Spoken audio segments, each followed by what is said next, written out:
هذا العمل يمت إلى الواقع بكل صلة، وكل الخناقات اللي هتسمعوها من واقع الحياة اليومية.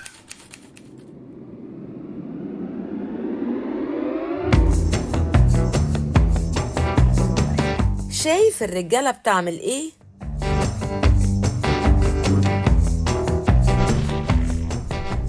كانت حفلة لطيفة جدا ولا ايه؟ هي لطيفة، بس شفت مرات عادل جاية متسيغة وبتلعلط ازاي؟ بيئة قوي الست دي. بغض النظر عني ما خدتش بالي، بس سيبك انتي كنتي نجمة النهاردة. ايه ده؟ مش ممكن. غوايش غوايش وسلاسل جنازير. انا ما طلبتش ان يبقى بلعلط دهب كده زيها، بس بذمتك بقالك قد ايه ما جبتليش هدية عليها القيمة؟ الله، هي مش كانت بيئة من شوية؟ انتي غيرانة منها ولا هتقلبي الترابيزة عليا؟ انا غير فشر، بس كنت عايزة اوريلك الرجالة مدلعة ستاتها ازاي. وانت بقى لا، لحد كده ونقطع.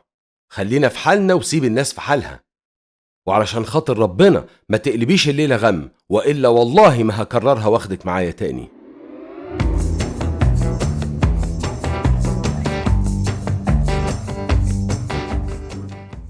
ازيك يا تامر، عامل ايه؟ بتبقى حقنة الست اللي بتقارن بينها وبين الناس، مش كده؟ من ناحية حقنة فهي حقنة بصراحة، بس خد بالك في رجالة بتقارن كده وزيادة. لا، ما هي مش مقبولة من الطرفين الحقيقة. طبعا من غير كلام. ده أنا عندي جوز واحدة صاحبتي ببقى مكسوفة لها لما بيجوا يزورونا، تلاقيه قاعد يبحلق في كل ركن في البيت، سواء أكل بقى ولا زرع ولا العيال حتى. ومش هقولك بيبقى نازل فيها تقطيم وهي بتتعصر ووشها بيجيب ألوان. والله بتصعب عليا، وبقول لو أنا كنت مكانها كنت قتلته. طب أنا بقى هحكي لك على واحد صاحبي بيموت في خطيبته، وهي من نوع الستات اللي بتقارن. مش عارف يرضيها ازاي، مهما قدم لها برضه بتقارن، ولا عمرها بترضى. بيصعب عليا بشكل، على طول محبط علشان مش عارف يوفي طلباتها. أنا شخصيا نصحته يصرف نظر، مش عارف هو ماسك فيها بالشكل ده ليه.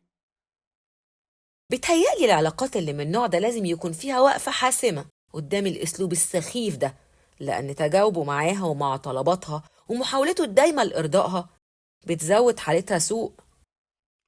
بس خدي بالك، الناس اللي من النوع ده ما فيش فايدة في محاولة إرضائهم، لأنهم عمرهم ما هيشوفوا لا رضا ولا راحة. بس تفتكري إيه السر ورا النوعية دي من البشر؟ أكيد وراها أم بتقارن دايما بين ولادها وبين ولاد معارفها وأصحابها، وده بيطلع شخصيات مش واثقة في نفسها ودايما باصة لغيرها وبتقارن. ولا انتم رأيكم إيه؟